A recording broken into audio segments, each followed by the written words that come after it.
നിങ്ങൾ ഒരിക്കലെങ്കിലും ചിന്തിച്ചിട്ടുണ്ടോ ഭൂകമ്പം നടക്കുമ്പോൾ ഭൂമി എന്തുകൊണ്ട് കുലുക്കുന്നു എന്ന്? അതൊരു മാജിക്കല്ല, ഒരു ശാപവുമല്ല. It's pure geology.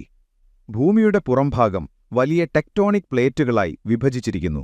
ഈ പ്ലേറ്റുകൾ ഇടവിടാതെ സ്ലോലി മൂവ് ചെയ്യുന്നവയാണ്.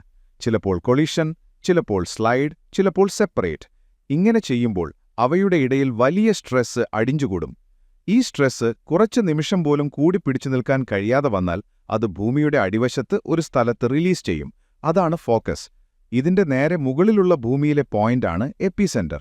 അവിടെ നിന്നാണ് ഷേക്കിംഗ് ഏറ്റവും അധികം അനുഭവപ്പെടുന്നത്. ഭൂകമ്പമുണ്ടാകുമ്പോൾ ഭൂമിയിലൂടെ P waves, S waves, surface waves എന്നിങ്ങനെ എനർജി പടരുന്നു. ഇവയ്ക്കോരോന്നിനും വൈവിധ്യമുള്ള ഗതിയും സ്വഭാവവുമുണ്ട്. ചില വേവ്സ് പാറയിലൂടെ വേഗത്തിൽ പടരും, ചില വേവ്സ് സ്ട്രക്ചേർഡ് ബിൽഡിംഗ്സിനെ ഷേക്ക് ചെയ്യും. കുറച്ചുപേര് കേട്ടിട്ടുണ്ടാകും, ഭൂമി കോപിച്ചു, അതുകൊണ്ടാണ് ഭൂകമ്പം.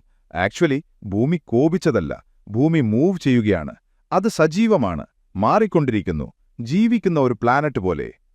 ശാസ്ത്രജ്ഞർ സെയ്സ്മോഗ്രാഫ് ഉപയോഗിച്ച് ഈ വേവ്സ് റെക്കോർഡ് ചെയ്ത് ഭൂകമ്പത്തിന്റെ ശക്തി, ദിശ, ഡ്യൂറേഷൻ എന്നിവ പഠിക്കുന്നു. നമ്മൾ അനുഭവിക്കുന്ന ഷേക്കിംഗ്, അത് ഭൂമി നമ്മോട് പറയുന്ന ഒരു സുതാര്യമുള്ള ട്രൂത്താണ്. I am not static, I am alive, I am moving.